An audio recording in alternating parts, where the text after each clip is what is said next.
आज माघ वद्य नवमी. आपण पहिल्या दिवशी बघितलं होतं की शेवटची रामनवमी, हा माघ महिना आहे, रामनवमी चैत्रात येते. शेवटची रामनवमी साजरी करण्यासाठी समर्थ चाफळला गेले होते. चाफळला त्यांनी पहिलं रामाचं मंदिर बांधलं. तिथं मोठा उत्सव व्हायचा, हजारो लोक यायचे. अशा वेळेला 15 दिवस ते तिथे राहिले. चैत्र शुद्ध नवमी रामाचा जन्म, वद्य नवमीपर्यंत 15 दिवस राहिले आणि नंतर सगळ्या लोकांना उद्देशून म्हणाले की माघ वद्य नवमी जाणे आहे परमधामी. मी परमधामाला जाणार, म्हणजे माझा देह ठेवणार, जीवन संपवणार. चैत्र वद्य नवमीला सांगतात माघ वद्य नवमी म्हणजे आजचा दिवस. जाणे आहे परमधामी, केला निश्चय अंतर्यामी ऐसा, असे मी निश्चय केलेला आहे. 10 महिने आधी त्यांनी सांगितलं होतं. शिष्यांनी ते तेवढं सिरियसली घेतलं नाही. असेच महिने गेले. सज्जनगडावर महत्त्वाचे 2 शिष्य होते. एक शिष्य उद्धव, समर्थांचे पहिले शिष्य. त्यांची एक गोष्ट आहे, थोडक्यात सांगायला हरकत नाही. समर्थांच्या जीवनाचे 12-12 वर्षांचे कप्पे करता येतात. पहिली 12 वर्ष घरी, नंतरची 12 वर्ष नाशिकला तपश्चर्या केली, नंतरची 12 वर्ष संपूर्ण हिंदुस्थान फिरून पाहिला पायी, 36 वर्ष झाली, आणि शेवटची 36 वर्ष म्हणजे 30 वर्ष चाफळला आणि शेवटची 6 वर्ष सज्जनगडला. असं समर्थांचं 72-73 वर्षांचं आयुष्य.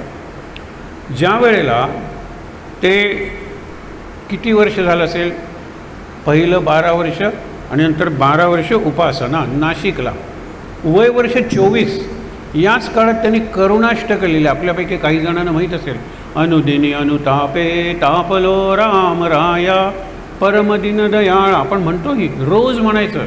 करुणाष्टक आहे. तर त्यावेळेस त्यांचं वय 13, 14, 15, 16 वर्षाचे असताना ज्ञानेश्वरांनी ज्ञानेश्वरी लिहिली आणि शेवटी प्रार्थना केली, आता विश्वात्मके देवे येणे वाग्यज्ञे तोषावे, तोषवनी मज द्यावे पसा आयदान. हे वय वर्ष 16. त्यावेळेला टीन एज म्हणतो आपण, टीन एज पिरियड 16. सगळ्या जगाचं कल्याण व्हावं असं आपल्या प्रत्येकाच्या मनात असतं. ती त्यांनी व्यक्त केलेलं आहे. 24व्या वर्षी एक प्रसंग घडला. हे ध्यानस्थ बसले होते नदीच्या काठावर. अशा वेळेला त्या गावातले एक प्रसिद्ध असे हे स्वामी, प्रापंचिक कुलकर्णी, म्हणजे लोकप्रिय होते, गिरीधर पंत, ते मेले. त्यांची पत्नी सती जाण्यासाठी, म्हणजे पतीबरोबर चितेवर सती जाण्यासाठी तिथे आलेली आहे. अशा वेळेला ते हे करतात, समर्थ रामदास स्वामी ध्यानस्थ बसलेत. तिच्या मनात विचार येतो की हा साधू बसलेला आहे, साधूला नमस्कार करावा आणि आपण आपलं जीवन संपवावं. पतीचं प्रेत तिथे ठेवलेलं आहे, चिता रचलेली आहे. बघा प्रसंग. आणि ते डोळे मिटलेले आहेत आणि ती कंकण घातलेली आहे, कारण ती जाते त्यावेळेला ती सधवा म्हणून जाते, विधवा म्हणून जात नाही. सगळी सौभाग्य लेणी, हिरवा चुडा, कुंकू, हे मंगलसूत्र, हे सगळं तिच्याकडे आहे. त्यावेळेला कंकणांचा आवाज होत नमस्कार करते स्वामी, असं ती म्हणते. कंकणांचा आवाज करून नमस्कार करते, म्हणजे ती सुवासिनी असली पाहिजे. त्यांनी डोळे न उघडता सांगितलं, अष्टपुत्रा सौभाग्यवती भव. त्यावेळेला अष्टपुत्र हवे होते, कारण शेतीसाठी खूप मुलं असायची आणि या छोट्या मोठ्या लढाया व्हायच्या, अनेक माणसं मरायची. त्यावेळेला वय किती कमी होतं माणसाचं, 40 वर्ष म्हणजे खूप. समर्थ 73 वर्ष जगले म्हणजे खूप जगले. समर्थांच्या बरोबरीचे तुकाराम महाराज 42 वर्ष जगले आणि शिवाजी महाराज 50च वर्ष जगले. आयुष्य कमी होतं. आणि एखादी जर धाम म्हणतो ना, साथ आली, प्लेगची काय, कॉलरेची काय, टायफॉईडची काय, फ्लूची काय, लाखो माणसं मरायची. म्हणून तो अष्टपुत्रा सौभाग्यवती भव. ती रडायला लागली. त्यावेळेला समर्थांनी डोळे उघडले. ती म्हणाली, हा मला तुम्ही या जन्मासाठी शाप दिला का, वर दिला का पुढच्या जन्मासाठी? ते म्हणाले, मी कुठे तुला वर दिला आहे? आत्ता म्हणलात ना अष्टपुत्रा सौभाग्यवती भाऊ. मी नाही, मी ध्यानस्थ बसलो होतो. माझ्या अंतरीचा राम, त्या रामाने तुला वरदान दिलेलं आहे. पण तू असं का विचारते? तू सौभाग्यवती तर आहेस? नाही म्हणाली, मी सती जाण्यासाठी आलेला आहे. माझा पती तिथे, त्याचा देह प्रेत तिथे ठेवलेला आहे. ते म्हणाले, शक्य नाही आहे.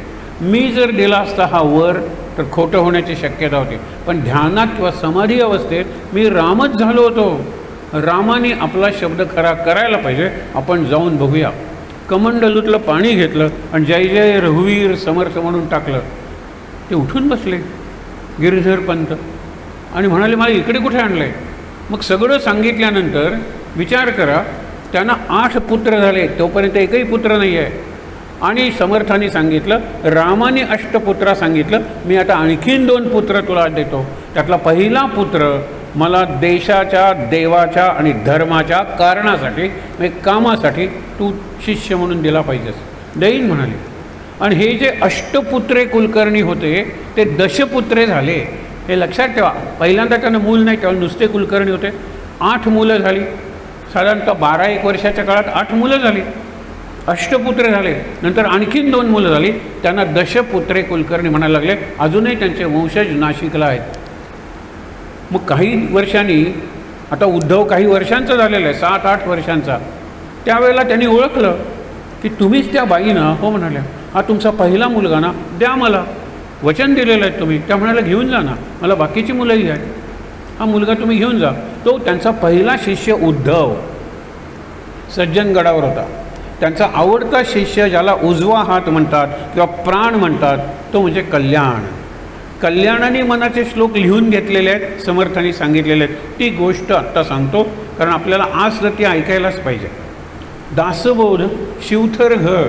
तुम्ही जर मुंबईला गेलात, पूर्वीचा गोवा मुंबई जो मार्ग आहे, हायवे, तुम्ही महाड नावाचं गाव आहे, तिथून जरा आत गेलात अर्ध्या तास तर तुम्हाला शिवथर घर नावाचं अप्रतिम स्थळ लागतं. तिथे गुहा आहे. गुहा म्हणजे खोली एवढी आहे, मोठी गुहा आहे. मग तिथे आम्ही 40 जणांचा वर्ग दासबोधाचा वगैरे घेतलेला आहे. कल्पना बघा. शेवटचं वाचन तिथे करायचं दासबोधाचं. आणि समोरून असं पाणी वाहत असतं. पावसाळ्यात तर पाण्याचा प्रवाह चुकवत जावं लागतं. वारा जोरात असतो, दरी आहे सगळी. आणि त्याने वाऱ्याने एवढं स्प्रे, ज्याला खरं आपण म्हणतो ना शॉवर, तो खरी शॉवर बात तिथे होते. आम्ही दासबोध प्लास्टिकच्या ह्याच्यातून न्यायचो, पाण्याने घाण होऊ नये म्हणून. आणि तिथे समर्थ सांगतायत आणि कल्याण लिहून घेतोय. अशा 2 मूर्ती आहेत. आणि त्या दिवलीच्या प्रकाशात फार छान दिसतात. आम्ही दिवलीच्या प्रकाशातच वाचायचो. आता 8 दिवे नेलेत की नाही माहीत नाही, पण फार सुंदर स्थळ आहे ते. त्याला दासबोधाचं जन्मस्थळ म्हणतात, शिवथरगड. मनाच्या श्लोकाचं कुठे? ज्या वेळेला उत्सव सुरू झाला चाफळला, 5-5 हजार लोक यायला लागले. 5,000 लोक म्हणजे त्यांची राहण्याची व्यवस्था, त्यांची झोपण्याची व्यवस्था, अंथरुण पांघरुणाची व्यवस्था आणि मुख्य म्हणजे भोजनाची व्यवस्था. जागा भरपूर होते. अंथरुण गरीब लोक होते वगैरे, खाली चादर पसरून सुद्धा किंवा जमखान पसरून सुद्धा झोपत होते. खाण्याचं काय करायचं? शिवाजी महाराज त्यांचे शिवाजी महाराजांचे समर्थ गुरु झाले. तो प्रसंग आपण बघितलेला आहे. 2-3 महिने शिवाजी महाराज घोड्यावरून पाठलाग करत आहेत, मला गुरु भेटलेत, मला गुरु भेटायला पाहिजेत. कारण तुकारामांना ते शरण गेले होते. तुकारामांनी सांगितलं, मी तुझा गुरु नाही आहे, तुझ्याकडून जे कार्य होणार आहे त्यासाठी जो गुरु लागणार आहे तो असाच पेलदार शरीराचा भक्कम पाहिजे. समर्थ रामदास म्हणून त्यांनी एक अभंग रचला. या वर्णनाचा जो तुला स्वामी दिसेल ते समर्थ रामदास स्वामी, त्यांना शरण जा, त्यांचा अनुग्रह किंवा त्यांच्याकडून उपदेश घे. 2-3 महिने चुकामुक होत होते. आत्ता इथे होते, कुठे गेले माहीत नाही. अरे आत्ता इथे होते. असं करत चाफळ गाव आहे साताऱ्याच्या जवळ, तिथे एक गाव आहे. त्या गावाचं नाव आहे, तिथे जी वाडी आहे तिथे समर्थ मुक्कामाला होते. शिवाजी महाराज आले. समर्थानं बघितल्यानंतर ते घोड्यावरून उतरले, साष्टांग शरण गेले. ही जी शिंगणवाडी आहे तिथे दासबोधाचा शेवटचा समास वाचला जातो. तुम्ही जर दासबोधाचं पारायण करायला त्यांच्या वर्गाला चाफळला गेलात, चाफळला तर मोठं मंदिर आहे, आपल्यापेक्षा मोठ्या सुंदर मूर्ती आहेत, राम लक्ष्मण सीतेचा, हनुमंताच्या. आणि तिथे शिंगणवाडी नावाचं चालत जाण्यासारखं गाव आहे. तर तिथे शेवटचा समास आम्ही वाचायचो आणि दासबोधाचं पारायण संपवायचो. लक्षात घ्या. तर त्या शिंगणवाडीला बसलेले आहे समर्थ. हे गेले आणि जेव्हा भेटतील त्यांना गुरुदक्षिणा तर द्यायला पाहिजे. समर्थांनी जो उपदेश केला त्या लघुबोध नावाचा एक समास आहे दासबोधात. शिकवण आहे ती समर्थांची. शिवाजी महाराजांना राज्य कसं करायचं, राजांनी प्रजेचा पिता कसं व्हायचं, राजाची कर्तव्य म्हणजे प्रजेचं रक्षण कसं करायचं, हे लक्षात ठेवा. हा सगळा उपदेश केला. शिवाजी महाराजांनी चांदीच्या ताटात सोन्याच्या मोहरा, त्यावेळेला सोन्याची कॉईन्स होते आणि त्यात होन म्हणायचे, त्याला होननी भरलेलं ताट समर्थांना गुरुदक्षिणा म्हणून दिलं. ते म्हणाले आम्ही लंगोटी घालणारी माणसं, आम्हाला कशाला पाहिजेत. त्या ताटातल्या मोहरा समर्थांनी अशा भिरकावून दिल्या, फेकून दिलं. ताट रिकामं स्वतःच्या हातात ठेवलं. त्या मोहरा लोकांनी वेचून नेल्या. तिथे हा प्रसंग घडला असेल का म्हणून एक शंकर श्रीकृष्ण देव नावाचे गृहस्थ जे ॲडव्होकेट होते, पण त्यांनी समर्थांचं शिष्यत्व असं स्वीकारलं, जिथे समर्थ गेले तिथे मी जाणार, आणि 3 मोठी पुस्तकं लिहिलेली आहेत, लक्षात ठेवा. तर ते म्हणाले इथे जर हा प्रसंग घडला असेल तर कुणाला तरी ती सोन्याची नाणं सापडलेलं, कारण सगळ्यांना त्याच वेळेला सापडेल असं झुडपं इतकी होती, झुडपात लागणार कोणालाही मिळू शकेल. त्यांनी सांगितलं एक म्हातारा धनगर आहे, त्या म्हाताऱ्या धनगराच्या काळी शिवाजीच्या काळातलं ते सोन्याचं नाणं आहे आणि त्याला या भागात ते सापडलेलं आहे. त्यांनी ते देवाच्या पूजेत ठेवलेलं आहे. ते गेले तिकडे बघायला, म्हणजे हा प्रसंग घडलेला आहे. आता गुरुदक्षिणा मला नको म्हणून त्यांनी ती सोन्याची नाणी अशी भिरकावून दिली आणि त्या ताटात 4 वस्तू ठेवल्या. आणि हा माझा प्रसाद. पहिल्यांदा मुठभर माती ठेवली, त्याच्यानंतर 4 खडे ठेवले, दगड छोटेसे. त्याच्यानंतर घोड्याची लीद, गाईचं शेण असतं तसं घोड्याची लीद ती ठेवली आणि एक नारळ ठेवला. हा गुरुचा प्रसाद म्हणून घेऊन जा. शिवाजी महाराज म्हणाले याचा काय अर्थ आहे. साहेबांना विचारा, जिजाबाईंना विचारा. जिजाबाईंमुळे शिवाजी महाराज झाले, छत्रपती शिवराय झाले. तेजस्वी मातांची जर तुम्हाला गणती करायची असेल तर पहिल्या 10 मातात ही जिजामाता आलीच पाहिजे. काय शिवाजी तयार केला, कारण शिवाजीचे वडील शहाजी ते विजापूरचा जो आदिल शहा होता मुसलमान, त्याच्या दरबारात नोकरीला होते, तेही पराक्रमी होते. परंतु शिवाजी घडवला कोणी, त्यांनी नाही घडवला, घडवला तो जिजाई माताने. तर तिने सांगितलं अरे केवढे महान गुरु आहेत तुझे, त्यांनी तुला आशीर्वाद दिलेला आहे. आता आशीर्वाद काय दिला, माती दिलेली आहे. माती कशाचं प्रतीक आहे, भूमीचं प्रतीक आहे. तू राज्य स्थापन केलं पाहिजेस, हिंदवी स्वराज्य स्थापन केलं पाहिजेस म्हणून माती. ते स्वराज्य स्थापन, तू गड किल्ले जिंकले पाहिजेत, कारण त्यावेळेला गड किल्ले घोडदळ हेच होतं, म्हणून ते खडे दिलेले आहेत. खडे म्हणजे ते किल्ले, तू किल्ले जिंकले पाहिजेत, या भूमीवर राज्य केलं पाहिजेस म्हणून माती दिलेली आहे. आणि किल्ले जिंकण्यासाठी आणि टिकवण्यासाठी घोडदळ पाहिजे म्हणून ती घोड्याची लीद दिलेली आहे. आणि हे सगळं पराक्रम करून तू राज्य करशील, ते तुझं कार्य नसेल, ती श्रींची इच्छा, ती देवाची इच्छा म्हणून देवाच्या प्रसादाचा नारळ दिलेला आहे. काय सुंदर आहे, लक्षात ठेवा. एक साध्या कृतीतून केवढा अर्थ. तू राज्य स्थापन कर, त्यासाठी किल्ले जिंकून घे, त्यासाठी घोडदळ, आणि हे सगळं करतो त्या भवानी मातेची किंवा श्रीची इच्छा आहे, परमेश्वराची. मी फक्त परमेश्वराचं साधन आहे. जसं माझं साधन घोडा, माझं साधन तलवार, तसं त्या भवानी मातेचं साधन मी आहे. हा भाव शिवाजी महाराजांचा होता, म्हणून ते स्थापन करू शकले. तर शिवाजी महाराजांनी शिधा पाठवायला सुरुवात केली. 5000 लोक 9 दिवस गुढीपाडव्याला यायचे, चैत्र शुद्ध प्रतिपदा आणि चैत्र शुद्ध नवमी रामजन्म, त्याच्यानंतर एखादा दिवस थांबून जायचे. 5-5 हजार जणांची व्यवस्था शिवाजी महाराज शिधा पाठवायचे. शिधा महिनाभर आधी यायचा, कारण तांदूळ निवडायला लागायचे ना. निवडलेलं धान्य आज सुपर मार्केट किंवा मॉल्समध्ये मिळतं, तसं त्यावेळेला मिळत नव्हतं, ते निवडावं लागायचं. त्यावेळेला गिरण्या नव्हत्या, ते जात्यावर दळावं लागायचं, म्हणून महिना आधी शिधा यायचा. महिना झाला तरी शिधा आला नाही आहे, काय करायचं. त्यावेळेला ते म्हणाले थांबूया रे, येईल. 3 आठवडे उरले, शिधा आला नाही, काय करायचं. समर्थ म्हणाले अरे ज्याचा उत्सव आहे तो राम आम्हाला देतो रे, आम्ही काय कुणाचे खातो रे. तो राम आम्हाला देतो, शिवाजी महाराज देत नाहीत. शिवाजी महाराज राम शिवाजी महाराजांना देतो, शिवाजी महाराज आम्हाला देतात. तो राम आम्हाला देतो रे, त्याचा उत्सव आहे, बघून घेईल. 1 आठवडा उरला, काय करायचं. आलेला नाही आहे. शिवाजी कुठल्या तरी लढाईत गुंतलेला होता आणि त्यांनी जे लिहून ठेवलेलं होतं ते लोकांच्या लक्षात आलं नाही आणि शिधा पाठवला गेला नाही. 8-10 दिवस असताना उत्सवाला समर्थ कल्याणाला म्हणाले आज सगळेजण झोपल्यानंतर माझ्याबरोबर लेखनाचं साहित्य घेऊन यायचं. तुम्ही जर सज्जनगडला गेलात म्हणजे जा, तिथे त्यांचा शयनकक्ष आहे, म्हणजे हल्लीच्या भाषेत बेडरूम, जिथे समर्थांनी शेवटची काही वर्ष घालवली. तिथे कोपऱ्यात असे मोठ्या मोठे हंडे ठेवलेले आहेत. आपल्याला रिकामा हंडा उचलणार नाही. तर त्यांचा तो शिष्य होता मारुतीसारखा कल्याण, तो खाली जी नदी आहे त्या नदीचं नाव उरमोडी. उर म्हणजे छाती. वरून बघितलं तर ती इतकी खालून वाहताना दिसते की आपली छाती दडपून जाते. त्या नदीचं पाणी 2 ते मोठे हांडे भरून 2 खांद्यावर घेऊन त्यावेळेला पायऱ्या वगैरे गड चढून यायचा तो. खूप सांगता येण्यासारखं आहे. पण हा कल्याण त्याला सांगितलं सगळे झोपल्यानंतर माझ्याबरोबर यायचं. आणि तुम्ही बघाल तर तिथे मोठमोठ्या कुबड्या आहेत. कुबडी म्हणजे हा कदा ॲक्सिडेंट तसा नाही. बऱ्याच वेळेला ऋषींकडे सुद्धा छोटी कुबडी असते, त्याला दंड म्हणतात, ब्रह्मदंड. ते असे गोंदवलेकर महाराजांच्या ह्याच्यात बघा, माळ खाली लागू नये आणि हाताला रग लागू नये म्हणून अशी त्याच्यावर ते जप करतात. मोठी असते त्याला कुबडी म्हणतात. बऱ्याचशा तुम्हाला वाटेल समर्थानं कुबडी कशाला, समर्थ भक्कम होते.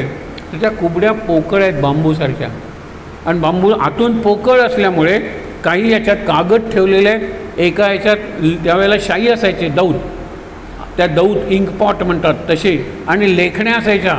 आणि ते उघडलं की ते लेखनाचं साहित्य. काही याच्यात गुप्ती आहे. गुप्ती म्हणजे दोन्ही बाजूनी धार असलेली सरळ तलवार. कारण समर्थांवर जर हल्ला झाला तर आत्मरक्षण करायला नको का. समर्थ सतत सावध होते. सावधान हा त्यांचा अत्यंत आवडता शब्द होता. म्हणून ती तलवार आहे. तुम्ही जर गेला तर सांगितलं आम्हाला बघायचं आहे तर तुम्हाला ते दाखवतील, उघडून दाखवतील. हे तुम्हाला वरून कुबडी दिसते पण उघडलं तर आत तलवार आहे. हा तुम्हाला मोठा बांबू दिसतो पण हा बांबू नाही आहे. त्याच्या आत लेखनाचे कागद आहेत, अशी गुंडाळी करून ठेवलेले टाक आहेत, बोरू म्हणतात त्यांना, ते आहेत. आणि इंकपॉट आहे, जे लेखनाचं ते घेऊन गेले. आणि त्यांनी सांगायला सुरुवात केली, मी सांगतो कल्याणा लिहून घे. मध्यरात्रीच्या सुमारास लिहायला सुरुवात केली. पहिला श्लोक, गणाधीश जो ईश सर्वा गुणांचा. पहिली ओळ अखंड सांगत राहिले. आणि 205वा श्लोक शेवटची ओळ, म्हणे दास विश्वासता मुक्तिभोगी. अरे मुक्तीचा अनुभव घ्याल तुम्ही, जिवंतपणे आनंदात राहाल, मुक्त व्हाल. म्हणे दास विश्वासता, मी ह्याच्यात जे सांगितलं आहे त्याच्यावर विश्वास ठेवा. ही पहिली ओळ, गणाधीश जो ईश सर्व गुणांचा. आणि या मनाच्या श्लोकाची शेवटची ओळ, म्हणे दास विश्वासता, विश्वास ठेवा मी सांगितले त्यावर आणि त्याप्रमाणे कृती करा, मुक्तिभोगी. ओळीनं सांगितले, पहाटेपर्यंत हे लिहून झाले. तुम्ही म्हणाल इतक्या वेळात लिहून होणार का. अहो इतक्या वेळात वाचून होतं. मनाचे श्लोक वाचायला किती वेळ लागेल, जास्तीत जास्त 1.5 तास. 205 श्लोक आहेत. आणि गणाधीश जो ईश सर्वा गुणांचा, मूळारंभ आरंभ तो निर्गुणांचा. नमो शारदा मूळ चत्वार वाचा, गमो पंथ आनंद या राघवाचा. श्रीराम. किती वेळ लागला, काही सेकंद लागले 205 श्लोक म्हणायला. रात्रभर ते लिहिलं आणि सांगितलं. त्यावेळेला प्रिंटिंग नव्हतं, हाताने लिहावं लागायचं. ज्या रामदासांचं अक्षर चांगलं आहे, छोटे छोटे कागद तयार करा, त्याच्यावर एक एक श्लोक लिहा, तो श्लोक वाचा, घरासमोर उभं राहा, जय जय रघुवीर समर्थ म्हणा. आली भिक्षा 2-3 मिनटं थांबा, नाही तर पुढच्या दारात एखादा श्लोक म्हणा. एक प्रसंग सांगतो तुम्हाला. सकाळच्या वेळेला गेलेले आहेत, दार उघडं आहे. अशा वेळेला म्हणतात, अरे किती धष्टपुष्ट दिसतोस तू आणि भीक मागतोस, काम करायला तुला काही वेळ नाही दुसरं काम करायला. अशा वेळेला दार बंद करतात, भिक्षा काही मिळणार नाही सकाळच्या वेळेला. आणि तो श्लोकातली पहिली ओळ म्हणतो, मरे एक त्याचा दुजा शोक वाहे. एक जण मरतो आणि दुसरा त्याचा शोक करतो. तो म्हणतो काय सकाळच्या सकाळी मरण मरण लावलंय. दुसरी ओळ, अकस्मात तोही पुढे जात आहे. आज माका फाल्या तू का, असं लिहिलेलं असतं ना. आज मी मरणार आहे, उद्या तू मरणार आहे. आज ज्याने माझ्या घ्याला खांदा दिलेला आहे तो खांदा उद्या सरणात म्हणजे स्मशानातच जाणार आहे. हे ऐकल्यानंतर दार उघडायचे, परत परत म्हण. मग मरे एक त्याचा दुजा शोक वाहे, अकस्मात तोही पुढे जात आहे. पुरे ना. मग सगळं म्हणल्यानंतर जय जय रघुवीर समर्थ. लोक म्हणाले तुझ्या झोळीत पुरेल एवढी भिक्षा कशाला. गाडीतून तांदूळ पाठवतो, गाडीतून पोती पाठवतो, कशाची, गव्हाची. गाडीतून तेल पाठवतो, गाडीतून गूळ पाठवतो. अहो सगळा शिधा जमला. ही या मनाच्या श्लोकांची शक्ती आहे. आजकालच्या ह्याच्यात गुणी गुरुजी आत्ता तिकडूनच मी आलो प्रवचन करून. शेवटचा दिवस असतो त्यांच्या उत्सवाचा, 9 दिवस. माघ वद्य प्रतिपदा ते 9मी. तिथे ते भिक्षा फेरी करतात. त्या भिक्षा फेरीवर 9 दिवस तिथे जे पारायण नामस्मरण असतं, सगळ्यांचा प्रसाद होतो. आणि उरलेलं सगळं आहे ना ते वाटून टाकतात, एक कणसुद्धा स्वतःभोवती ठेवत नाही. त्यांचा अकाउंट नाही आहे, कारण एवढे पैसे जमले, समजा 10,000. एखादा तुमच्याकडे चांगला माणूस येतो की जो मोठा अधिकारी आहे आणि भिक्षेची झोळी घेऊन येतो, एखादा मनाचे श्लोक म्हणतो आणि जय जय रघुवीर. आम्ही प्रयोग करून सांगतोय आमच्या कॉलनीत, किती पैसे देतात लोक, आणि आपण अकाउंट नाही उघडायचा. अकाउंट उघडला की त्रासात पडला. मग उरलेलं सगळं मातृछायेला देऊन टाका, वृद्धाश्रमाला देऊन टाका, एका गरिबांच्या शाळेला देऊन टाका, सगळं वाटून टाका, धान्य देऊन टाका, हे सगळं करायचे. आत्ता तिथे तो प्रयोग चालू आहे. मडगावातच घोगळला जो गजानन महाराजांचा मठ आहे तिथली गोष्ट सांगतोय. दुसरी एक गोष्ट, मोठा दुष्काळ पडलेला होता. त्या दुष्काळात भिक्षा मागण्याचा प्रयोग एअर इंडियाच्या एका मोठ्या अधिकाऱ्यानं केला. एअर इंडियाचा अधिकारी, पण त्यांच्या घरात मनाचे श्लोक आणि दासबोध वाचले जात होते. तो म्हणाला, मनाच्या श्लोकांवर भिक्षा मिळवून एवढ्या जणांचा 9 दिवसाचा उत्सव केला. आता आपलेच लोक दुष्काळ पडल्यामुळे छावण्यात आहे मुंबईच्या बाजूच्या. मी काय केलं, 1 दिवसाचा चेक फाडला आणि दिला, कारण ते सर्क्युलर आलं, 1 दिवसाचा पगार तुम्ही तिथे दान म्हणून द्या. मी काय केलं, मग म्हणाले प्रयोग करूया. एका रविवारी ते उठले, एअर इंडियाचे मोठे ऑफिसर, गाडगीळ मला वाटतं त्यांचं नाव. तर झोळी घेतली आणि एका दिशेने चालायला लागले. सकाळची वेळ होती, अखंडित मनाचे श्लोक म्हणत होते, जय जय रघुवीर समर्थ म्हणत होते. लोकांनी खिडक्या दारं उघडून त्यांना थांबवून त्यांचे पाय धुवून, लक्षात ठेवा, आणि उद्या पुन्हा या सांगताना त्यांनी घरासमोर देवली लावली होती. आपण दामबाबाची देवली लावतो ना सोमवारी, रांगोळ्या काढल्या होत्या. काय आमच्या कॉलनीतला आम्हाला हा अनुभव आहे. तिथे सगळी शिकलेली माणसं आहेत, भारतातल्या सर्व राज्यातून आलेली माणसं. आम्ही ज्या वेळेला जायचो त्यावेळेला पाय धुवायचे, रांगोळी काढलेले, सडा आणि दिवली लावलेली असायची आणि वाटेल तेवढी भिक्षा घालायची. आजची गोष्ट सांगते तुम्हाला. मग केवढी त्यांना भिक्षा मिळाली, किती जणांना त्यांनी जेवायला घातलं. फार मोठा प्रयोग होता तो. त्या वर्षी तो खूप प्रसिद्ध झाला. आजही मला सांगायचं आहे, मनाच्या श्लोकांचं हे सामर्थ्य आहे. का? कारण याच्यात मला काही मिळवायचं नाही. मिळालेली सगळी भिक्षा रामा तुला अर्पण, हनुमंता तुला अर्पण. आपण म्हणायचं रामदासा तुम्हाला अर्पण. आम्हाला काहीच नको आहे, फक्त सेवा करायची. आणि अन्नदानासारखी दुसरी सेवा नाही आहे.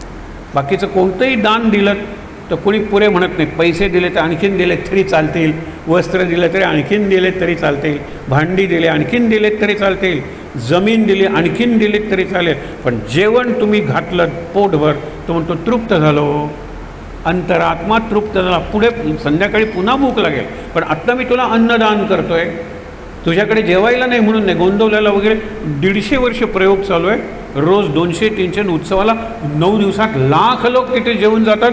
श्रीमंत लोक असतात तिथे, अन्नदान शब्द वापरतात. कारण माझी संपत्ती अशा मार्गाने मिळवली असते, मी दान केलं तरी ते नादान बनतं, हे लक्षात ठेवा. पण तिथे जर मी दान घेतलं, अन्नदान, आणि अन्नदानाची प्रेरणा घेतली, आता किती ठिकाणी अन्न ज्याला म्हणतात ना सत्र, किती ठिकाणी असं कुठलंही देऊळ नाही आहे महत्त्वाचं की जिथे दुपारी तुम्ही गेलात तर जेवायला मिळणार नाही, रात्री गेलात तर राहायला मिळणार नाही. मग अगदी माणगावचं किती छोटं मंदिर होतं टेंबे स्वामींचं, परवा गेलो तर मोठी झालेली आहेत मंदिरं, तिथे जेवायची सोय आहे, सगळं सोय. हे कोण चालवतं? जनता जनार्दन चालवतं, सरकार नाही काही. आणि सरकार त्याच्यावरही टॅक्स लावतं, त्याचेही अकाउंट्स मागतं.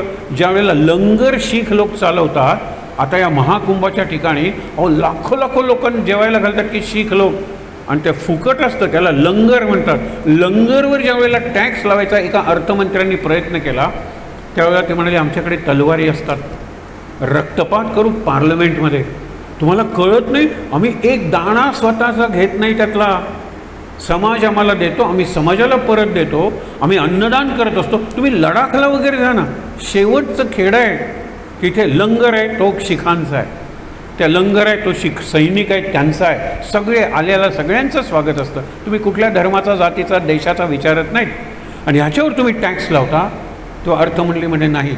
असं ज्या ठिकाणी चालू आहे की जे लोक देतात आणि ते लोकांना परत दिलं जातं, तिथे टॅक्स यापुढे लावला जाणार नाही. कारण ही चॅरिटी इन्स्टिट्यूट आहे, धर्मादायी इन्स्टिट्यूट आहे. हे मुद्दामून सांगतो की ही मनाच्या श्लोकाची एवढं छोटंसं पुस्तक आहे. त्याला मनोबोध आपण म्हणलेलं आहे. एक आहे दासबोध, मोठा ग्रंथ आहे, 7,500 ओव्या, आणि हा 205 श्लोक. खरंच खिशात ठेवा आणि आपण खरंच उपलब्ध करू, इथे मिळतो. आता आम्ही मागवलेत पण या दिवसात ते मिळाले नाही. मिळतील, ज्यांच्याकडे आणून देऊ आम्ही. गेलं पाहिजे घरोघरी. गीता आणि दासबोध आपलं मनाचे श्लोक असलंच पाहिजे. आपण कालचा जो विषय होता ते उरले 3 श्लोक. काल आपण शेवटी बघितलं होतं की वराह झाला, कारण ते जय विजयांना शाप मिळाला होता की 3 मनुष्य जन्म घ्यावे लागतील. त्यांनी उशाप मागितला की हे विष्णू भगवाना, तुझ्या सेवा करत असताना आम्हाला शाप मिळालेला आहे, तर आम्ही 3 जन्म घेऊ. त्या 3 जन्मात तूही जन्म घेतला पाहिजेस आणि आमचा मृत्यू तुझ्या हातून झाला पाहिजे.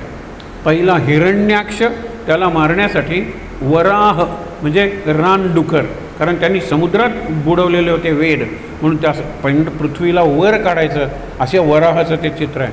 आम्ही त्यावेळेला म्हणलं होतं, आज ते किती खरं झाले हो. आम्ही शाळेत असताना ज्या वेळेला वाचलं, पृथ्वीवरच्या पाण्यात पृथ्वी कशी बुडाली बघा ना. त्या वराहाने, त्या हिरण्याक्षाने पृथ्वी पाण्याखाली बुडवली होती. आता 20 वर्षात बघा पणजी पाण्याखाली जाणार आहे. का? Global warming. आणि मोठे मोठे हिमालयासारखे मोठे हिमनग, ज्याला आईसबर्ग्स म्हणतात, एवढे वितळायला लागलेले आहेत की काही सेंटीमीटर समुद्राच्या काठी जमीन आहे ती पाण्याखाली जायला लागलेली आहे. वर्सोवा वगैरे जो भाग आहे मुंबईचा, पाण्याखाली जाणार आहे. इकडे पाण्याखाली गेलं तर दुसरे पाण्याच्या वर येणार आहे. हे घडतंच. म्हणून पृथ्वीच्या पाण्यात पृथ्वी बुडते. आज आपल्याला त्याचा अनुभव येतो आहे. आणि हे कोण बुडवते? गरीब नाही बुडवत. जरा पाणी घ्यायचे. शेतकरी नाही बुडवत, लक्षात ठेवा. कामगार नाही बुडवत. हे श्रीमंत लोक, सत्ताधारी लोक, स्वार्थासाठी, हां चालेल त्याच्यात भांडण, स्वार्थासाठी ते काय करतात लक्षात ठेवा, बुडवतात. इतका स्वार्थ, इतकी सत्ता, इतकी संपत्ती. आणि त्यामुळे हा आहे गरम आहे, गरम आहे. हो ठीक आहे, ठीक आहे, बस पुरे अगदी. पृथ्वीवरच्या पाण्यात पृथ्वी बुडते. अगदी लक्षात ठेवा, वाचा गुगलवर. Global warming and it's consequences or its effect. पहिला इफेक्ट आहे की बर्फ वितळेल उत्तर ध्रुवाकडचं आणि ते पर्वतासारखे हिमनग वितळतील. वाढणार नाही का पाण्याची पातळी सांगा बरं. ते हिरण्याक्ष करत होता. म्हणून पहिल्यांदा वराह झाला. वराहाला सुळे असतात, हत्तीसारखे दात असतात. त्यांनी पृथ्वी उचलली आणि गदेनं त्या हिरण्याक्षाला मारलं. दुसरा हिरण्यकशिपू, काल आपण बघितलं, तो म्हणतो की मला घरात नको, बाहेर नको, मरण नको, म्हणजे विस्मरण नको. हा कालचा महत्त्वाचा विचार होता. मरण म्हणजे विस्मरण. देवाला विसरलात की मेलात. देवाचं स्मरण आहे तरच जगता तुम्ही. विठ्ठल विठ्ठल आपण म्हणतो, विठ्ठल विठ्ठल गजरी अवघी दुमदुमली पंढरी. आणि हा दुमदुमणारा गजर जिथे आहे ती पंढरी आहे. तिथे मी कमरेवर हात देऊन फक्त पंढरपूरला कशाला जायला पाहिजे? पंढरपूर म्हणजे काही नकाशातलं गाव आहे? चढा गाडी, काढा तिकीट आणि पंढरपूरला पोचलात. पंढरपूरला वारी म्हणजे काय फक्त आषाढी कार्तिकी नाही. विठ्ठल विठ्ठल गजरी अवघी दुमदुमली पंढरी. होतो नामाचा गजर, दिंड्या पताकांचा भार, निवृत्ती ज्ञानदेव सोपान, महान भक्त आहेत ते. अशी जी दुमदुमली पंढरी नामानं, ते पंढरपूर आहे. आणि असं जिथे नामाचा गजर होतो तिथे मी उभा असतो कमरेवर हात घेऊन. तत्र तिष्ठामी नारद, नारदाला सांगितलेलं आहे. विचार करा तुम्ही, सोपं आहे हे. म्हणून विस्मरण म्हणजे मरण आणि स्मरण म्हणजे जीवन. मला जिवंत राहायचं ना, मी स्मरण करेन. हे देवाचं केलं पाहिजे कशाला? अशा शक्तीचं करा ना. आत्ता मी बोलतोय ते शब्द काय माझे आहेत? आत्ता मी बोलतोय ती मेमरीसुद्धा माझी नाही आहे. आईवडिलांनी संस्कार घडवले, सात्विक अन्न खातो आणि गुरुची कृपा आहे, त्या विठ्ठल आणि रखुमाईची कृपा आहे म्हणून मी बोलतोय. ह्याचं स्मरण मी ठेवलं पाहिजे. आणि स्मरण म्हणजे जीवन. मी हे सगळं मिळवलं म्हणजे मरण आहे, लक्षात ठेवा. मरण, विस्मरण म्हणजे मरण. ते हिरण्यकशिपूनी इकडे मरण नको, रात्री नको, दिवसा नको म्हणलं म्हणजे सतत देवा तुझं स्मरण चाललं पाहिजे, हे तो राक्षस मागतो. आणि म्हणून भागवतात अनेक राक्षसांचा संहार नाही, उद्धार केलेला आहे. सगळ्यात चांगलं मरण या हिरण्यकशिपूला आलेलं आहे. भगवंताच्या मांडीवर, भगवंताच्याकडून भगवंत बघत असताना ईश्वराच्या मांडीवर मरण आलेला दुसरा भक्त सांगा. हा विरोधी भक्त आहे. रावणी विरोधी भक्त होता. बघा, खूप सांगता येण्यासारखं आहे. दुसरा अवतार रावण कुंभकर्ण, त्यांना मारण्यासाठी रामाचा अवतार झाला. तिसरा अवतार शिशुपाल आणि दंतवक्त्र, त्यांना मारण्यासाठी कृष्णाचा अवतार झाला आणि शाप पुरा झाला. आता पुढचा जो अवतार आहे नृसिंह आपण बघितला, त्याच्यानंतर कृपा वाकिता जाहला वज्रपाणी, या तया कारणे वामनू चक्रपाणी. 100वा यज्ञ करत होता बळीराजा. बळीराजा हा देवाचा भक्त होता, पण राक्षसांचा राजा होता. त्याचा 100वा यज्ञ पुरा झाला असता तर त्यांनी स्वर्गाचं राज्य मागितलं असतं, तर इंद्राला सिंहासन खाली करावं लागलं असतं. इंद्र घाबरला, आपल्या गुरुकडे गेला बृहस्पतींकडे, आणि त्यांनी सांगितलं हा यज्ञ पुरा होणार नाही याची काळजी घे. आधीपासूनच तयारी सुरू होती. 5 वर्षाचा वामन हा विष्णूचा अवतार आहे, 5वा अवतार. इतका तेजस्वी आहे, वेद वगैरे शिकलेला आहे, सगळ्यांची भिक्षा पूर्ण होते. शुक्राचार्यांना आनंद होतो की हे राजन, तुझा 100वा यज्ञ पुरा झाला, आता तू स्वर्गाचं राज्य मागू शकतोस आणि मी स्वर्गाचा गुरु होऊ शकतो. अशा वेळेला एक अत्यंत नाजूक काय वर्णन केलेलं आहे. त्याचे ओठ एवढे नाजूक आहेत की ओठ पिळले तर आईचं पिलेलं दूध त्यातून बाहेर येईल. इतका हा लहान आहे, इतका हा नाजूक आहे. ओम भवती भिक्षांदेही. सगळेजण बघतात. बळीराजाची मुलगी आहे, लग्न न झालेली. बळीराजाची पत्नी आहे विंध्यावली आणि रत्नमाला. विंध्यावलीला लक्षात ठेवा, हा मुलगा ज्या आईने ह्याला दूध पाजलं असेल ती आई किती भाग्यवान, असा बळीराजाच्या पत्नीच्या विंध्यावलीच्या मनात विचार येतो. रत्नमाला ही मुलगी आहे, लग्न झालेलं नाही आहे, पण त्या मुलाला पाहता हिला पाहणा फुटतो आणि ती त्याला दूध पाजायला पुढे जाते. तिला बाजूला सरतो आणि बळीराजासमोर उभा राहतो. ओम भवती भिक्षांदे. त्यावेळेला ती म्हणते, आज मी तुला आई म्हणून दूध पाजणार होते, मला बाजूला सरलंस, पुढच्या जन्मात कधीतरी दूध पाजून तुला ठार मारेल. म्हणून पूतना नावाची जी झाली ना राक्षसी, ती ही रत्नमाला. अशा त्या गोष्टी असतात, समजून घ्यायच्या. आणि त्यामुळे काय झालं, मला त्रिपाद भूमी, 3 पावलं जमीन दे. बळीराजा म्हणतो, अरे तुझी एवढी पावलं, 5 वर्षाचं पोर हो, पहिलीत सुद्धा नाही गेलेलं, KG2 त्याच्यात एवढी पावलं काय देऊ तुला. तो म्हणतात तेवढी दे, तेवढी जागा झाली मी स्वच्छ करीन आणि तिथे माझी ध्यान साधना स्नान संध्या झाल्यानंतर सगळी मी साधना तिथे करेन. कुणी मला तिथून हाकलणार नाही, कारण 3 पावलं जमीन तू मला दान दिलेलं असेल. शुक्राचार्य म्हणतात हा साधा बालक नाही आहे, हा साक्षात विष्णू आहे, विष्णूचा अवतार आहे, तू देऊ नकोस. हा बळीराजा काय म्हणतो, हा खरंच विष्णू असेल तर इतिहासात नोंद होईल की बळीराजा एवढा महान होता की विष्णू याचक म्हणजे भिकारी म्हणून त्याच्याकडे आला आणि त्यांनी दान मागितलं. आणि इतिहासात नोंद झाली नसती तर मी तुम्हाला सांगू कसं शकलो असतो. मी सांगतोय तुम्हाला, इतिहासात नोंद झाली. तो आला आणि त्यांनी दान दिल्यावर तो एवढा मोठा झाला, अगदी त्याचं डोकं दिसत नव्हतं. पहिलं पाऊल टाकलं आणि जमीन आणि पाणी त्याने व्यापून टाकलं. दुसरं पाऊल टाकलं, आकाश व्यापून टाकलं. तिसरं पाऊल टाकू कुठे. हा त्या कथा विसरा ना तुम्ही. हे तिसरं पाऊल त्याने पंचमहाभूत व्यापून टाकलेली आहेत या 2 पावलात. पृथ्वी, आप, तेज, वायू सगळं 2 पावलात त्यांनी जिंकून घेतलेलं आहे. तिसरं पाऊल कुठे. बळीराजा आपलं मस्तक पुढे करतो आणि त्याच्यावर तो पाय ठेवतो. याचा अर्थ माझे केस चितेत जळून जाणार आहेत. सगळ्यात आधी माझी केसांच्या खाली असलेली कातडी जळून जाणार आहे चितेवर. माझी कट्टी काही तासांनी फुटणार आहे. माझा मेंदू, ब्रेन, तुम्ही जर लोणी ठेवलं विस्तवावर जसं वितळून जातं तसं वितळून जाणार आहे. काय उरणार आहे. आणि त्यांनी कशावर पाय ठेवला, या डोक्यावर नाही ठेवला. हे डोकं जळणारच आहे, देह जळणार आहे, तसं डोकं जळणार आहे. त्यांनी पाय ठेवला कशावर.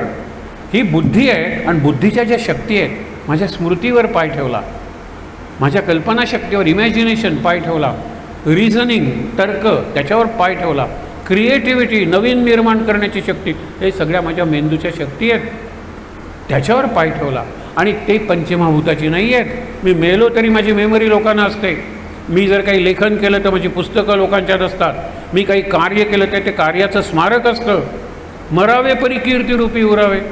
म्हणजे हे लक्षात, हे आलं कुठून. देहातून नाही. देह जळून गेला, देह कुजून गेला. पुरल्यानंतर उरलं कार्य, उरलं. आणि ते कार्य हाताने केलं तरी मेंदूने सांगितलेलं असतं. कविता मी हाताने लिहिली, काय झालं. एक लक्षात ठेवा, विवेकानंद बॉक्सिंगमध्ये पहिलं बक्षीस मिळालं शाळेत असताना. बॉक्सिंगमध्ये मुष्टियुद्ध म्हणतात ते. पण त्यांना बक्षीस दिलं काय तर चांदीचं अत्यंत नाजूक फुलपाखरू. हे आले ना, आईला फुलपाखरू फेकून म्हणाले बॉक्सिंगला हे बक्षीस, गदा दिली असती तर चाललं असतं, तलवार दिली असती तर चाललं असतं, आणि द्यायचं असतं तर घोडा वगैरे द्यायचा, फुलपाखरू. त्यावेळेला सांगितलं हे फुलपाखरू तुझ्या मुष्टी नाही कोणी सांगितलं, तू मुष्टियुद्धात जय मिळवलास तो मेंदूने मिळवलेला आहे. तुझ्या ब्रेनची जी शक्ती आहे, हल्ला कसा करायचा आणि दुसऱ्याचा हल्ला कसा चुकवायचा, या दोन्ही गोष्टीमुळे तू मुष्टियुद्धात जिंकलेला आहे. त्या बुद्धीसाठी हे फुलपाखरू दिलेलं आहे. मग तो म्हणाला हे मला माहीतच नव्हतं. एखाद्याने चांगलं चित्र काढलं तर त्याला घड्याळ द्यायचं, मनगटाने चित्र काढलं आहे, सगळ्यांना मनगट होती, एकाला बक्षीस मिळालं कारण मेंदूने त्याला कल्पना दिली. कल्पना करा, वैज्ञानिक असतात, सगळे प्रयोग करत असतात, एकाला प्राईज मिळतं नोबेल, कारण का मेंदूने त्याला, ही मेंदू कोणतं, मेंदूची शक्ती आहे, त्या शक्तीला रुक्मिणी म्हणलेलं आहे, त्या शक्तीला कुंडलिनी म्हणलेलं आहे, त्या शक्तीला प्रतिभा म्हणलेलं आहे, आणि त्या शक्तीला भगवती म्हणलेलं आहे. ही सगळी रुक्मिणीची नावं आहेत. भगवती, प्रतिभा, सुषुम्ना, सगळ्या नाड्या सगळी आहे ती रुक्मिणी आहे. आणि रुक्मिणी म्हणजे अत्यंत समर्पण केलेली कुणाला, ईश्वराला. ईश्वर आणि ईश्वराची शक्ती, शक्तीशिवाय ईश्वराला काही अर्थ नाही आहे, ईश्वर जिवंतच राहणार नाही आहे, हे लक्षात घ्या. हे जर कळलं तर वामनाच्या डोक्यावर पाय ठेवला, त्याला पाताळात गाडलं, जिवंत ठेवलं आणि पाताळाचं राज्य त्याला दिलं, आणि म्हणतो मी तुझ्या ऋणात आहे रे. तुझ्या डोक्यावर पाय ठेवला, माझ्या पायाचा स्पर्श ज्याला होतो त्याला कोणीही काय, मी सुद्धा मारू शकत नाही, म्हणून तू चिरंजीव राहशील. बळीराजा, अश्वत्थामा, बलिर्व्यास, बळीराजा चिरंजीव झाला, आणि मी तुझ्या राज्याचं रक्षण करेन, तुला राज्याच्या रक्षणाची चिंता नको. आणि मला जर वैकुंठात वगैरे जावं लागलं तर माझं सुदर्शन चक्र तुझ्या राज्याचं रक्षण करत राहील. काय दिलं हिला बदल्यात? बळीराजा अमर झाला, त्याला राज्य मिळालं. आज बळीराजा आपण शेतकऱ्याला म्हणतो, कारण शेतकरी पीक, झाडं उगवतात, मुळं आत असतात ना जमिनीच्या, अंडरग्राऊंड ती मुळं आहेत, त्याला फळं लागतात, ती मुळं ज्या जमिनीत असतात अंडरग्राऊंड, त्या पाताळाचं राज्य बळीराजाला दिलं. खूप अर्थ आहे याच्यात. हा 5वा अवतार झाला. पुढे काय म्हणलेलं आहे बळी बघा, की कृपा भाकिता जाहला वज्रपाणी, तया कारणे वामनू चक्रपाणी, द्विजा कारणे भार्गवू चापपाणी, नुपेक्षी कदा दैवभक्ताभिमानी. हा जो परशुरामाचा अवतार आहे ना, तो आपल्या गोयकारांना फार महत्त्वाचा आहे. तुम्हाला सहज सांगतो ना, पुराणात उल्लेख आहे की आपल्याकडे 2 घाट आहेत, उत्तरेकडचा हरमल घाट आणि खालचा करमल घाट. हरमल आणि करमल तिथे यज्ञभूमी आहे. तिथे तुम्ही जर जमीन जरा बाजूला उकरली तर शेड म्हणतो आपण त्याला, भस्म येते, ते भस्म कपाळाला लावा, ही यज्ञभूमी आहे. आणि इथे परशुरामाचं मंदिर पैंगणला आहे, परशुरामाची मूर्ती आहे तिथे, परशुरामाचा उत्सव साजरा होतो. हा परशुराम आहे कोण? परशुराम हा चिरंजीव अवतार आहे. बाकीच्या सगळ्या अवतारांनी देह धारण केला, जगला, अवतार कार्य केलं आणि ते निघून गेले. परशुराम जिवंत आहे. परशुराम हा चिरंजीव अवतार आहे. आणि परशुरामाचा अवतार कशाचा अवतार आहे? त्यांनी म्हणे क्षत्रियांना 21 वेळा मारलं. आज असा प्रचार केला जातो, त्यांना कळतच नाहीत आपले ग्रंथ. परशुराम म्हणजे कसलं ब्राह्मतेज आहे. ब्राह्मतेज म्हणजे डोक्याचं ज्ञान आहे. आणि राम क्षात्रतेज आहे. क्षात्रतेज म्हणजे बाहूचं तेज आहे. पराक्रम करायला बुद्धी पाहिजे. आज आपलं देशाचं नेतृत्व बघा, बुद्धिमानही आहे, पराक्रमीसुद्धा आहे, विचारही करणार आहे आणि पुढचं व्हिजन, स्वप्न पाहणार आहे. म्हणून आज जगात सगळ्यात चांगला जर नेता कुठल्या देशाला लाभला असेल तर तो आपल्या देशात. मी व्यक्ती पक्ष म्हणत नाही आहे, मी नेता म्हणून म्हणतो आहे, त्यांचं नेतृत्व म्हणून म्हणतो आहे. विचार करा तुम्ही, हे आपलं भाग्य आहे. म्हणून परशुराम म्हणजे असं तेज आहे की क्षात्रतेज आणि ब्रह्मतेजाचा संगम आहे. खरं म्हणजे ते ब्राह्मण, त्यांनी यज्ञ करायचे, त्यांनी तपश्चर्या करायचे, पण त्यांचे वडील जमदग्नी तपश्चर्या करत असताना सहस्त्रवीर्य, बघा सहस्त्र बाहू कार्तवीर्य अर्जुन, मोठं नाव आहे अर्जुन, लक्षात ठेवा ना, कार्तवीर्य. त्यांनी तलवारीनं त्यांचं डोकं उडवलं. म्हणजे जो क्षत्रिय जे आल्यानंतर उभं राहायचं आणि नमस्कार करायचा, त्यांचं डोकं ते ध्यानावस्थेत असताना उडवलं. परशुरामाचे वडील आहेत ते. परशुराम परत आल्यानंतर हे कुणी केलं? तर आता राजा आला होता क्षत्रिय, उन्मत्त राजा, म्हणजे ज्यांनी रक्षण करायचं ते भक्षण करायला लागले. सध्या आपल्याकडे असं घडतं आहे. अशी कितीतरी खाती आहेत आपली की ज्यांनी रक्षण करायचं ते फक्त भक्षण करतात. त्यांचा नाश नको करायला. आणि 21 वेळा कशाला? एकदाच काय नाही. परशुरामांनी काय बायकांना मारलं, लहान मुलांना मारलं, म्हाताऱ्या माणसांना मारलं नाही. बरं, सगळ्या क्षत्रियांना नाही मारलं, जे उन्मत्त क्षत्रिय होते अशा राजांना मारलं. त्यांची मुलं सूड घेण्यासाठी पुन्हा उन्मत्त झाली, पुन्हा मारलं. त्यांची मुलं सूड घेण्यासाठी पुन्हा उन्मत्त झाली. असे 21 वेळा निक्षत्रिय पृथ्वी केली. आणि राम ज्या वेळेला जन्माला, रामकृष्ण आणि बुद्ध हे क्षत्रिय अवतार आहेत, क्षत्रिय अवतार आहेत. त्यांच्याकडे क्षात्र तेज आहे. ज्यावेळेला रामाचं ब्राह्मतेज बघितलं त्यावेळेला परशुरामाने रामाला मिठी मारली, आलिंगन दिलं आणि सांगितलं आता माझं कार्य तू पुढे कर, मी महेंद्र पर्वतावर जातो आणि तिथे तपश्चर्या करत बसतो. हा चिरंजीव अवतार आहे आणि हा परशुरामाचा अवतार आहे. एक सुंदर श्लोक आहे, चित्र डोळ्यासमोर आणा. काय सांगितलेलं आहे? अग्रतो चतुरो वेदात. पालखी निघालेली आहे. आता साहित्य संमेलन असलं की ज्ञानेश्वरी वगैरेची पालखी काढतात ना, दिंडी म्हणतो, ग्रंथ दिंडी हा पहिला आयटम असतो कुठल्याही साहित्य संमेलनाचा. दिंडीने पालखी निघालेली आहे. पालखीत 4 वेद आहेत, लक्षात ठेवा. पण 4 वेदांचं रक्षण करायला नको. आज आपल्या सगळ्यांची, तुम्हाला खरंच सांगतो, नालंदा जी विद्यापीठ आहे त्या विद्यापीठात एवढा ग्रंथसंग्रह होता, तिथे 10,000 लोक शिकत होते. आणि हे त्या काळच्या UN संघ, फाइयान, मॅगॅस्टिनीस, अल्बेरुनी हे जे परदेशी प्रवासी आहेत त्यांनी पाहून लिहिलेलं आहे. मी राहिलोय तिथे, म्हणाला 10,000 विद्यार्थी, त्यांची भोजन निवासाची व्यवस्था. अहो केवढा आहे तो नालंदा विद्यापीठाचा परिसर. आता आपण रिनोव्हेट करायला लागलो जगाला दाखवण्यासाठी. 2 युनिव्हर्सिटी प्रसिद्ध, नालंदा आणि तक्षशिला. तक्षशिला पाकिस्तानात आहे. पाकिस्तानी त्याचं काय केलं असेल, तिथे स्मशानसुद्धा केलं असेल, इतके विकृत लोक आहेत ते. पण नालंदा काय, ज्यांनी 2 महिने ती लायब्ररी जळत होती, एवढे ग्रंथ होते. आणि त्यांनी सांगितलं हे ग्रंथ जळत आहेत ना, त्याच्यावर पाणी तापवा आणि त्या पाण्याने आंघोळ करा.